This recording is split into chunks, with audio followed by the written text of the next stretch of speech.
নমস্কার। আজ আমি ডিনারে লুচি আর সাদা আলুর তরকারি বানিয়েছি। তার জন্য প্রথমে আমি লুচির জন্য 2 কাপ ময়দার মধ্যে 1 টিস্পুন ময়মের জন্য সাদা তেল আর সামান্য নুন আর সামান্য চিনি মিশিয়ে গরম জলে মেখে 20 মিনিট বিশ্রামে রেখেছি।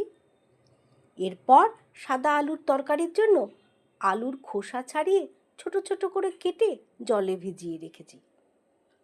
এরপর কড়াইতে তেল গরম করে তার মধ্যে সাদা জিরে ফোড়ন দিয়েছি।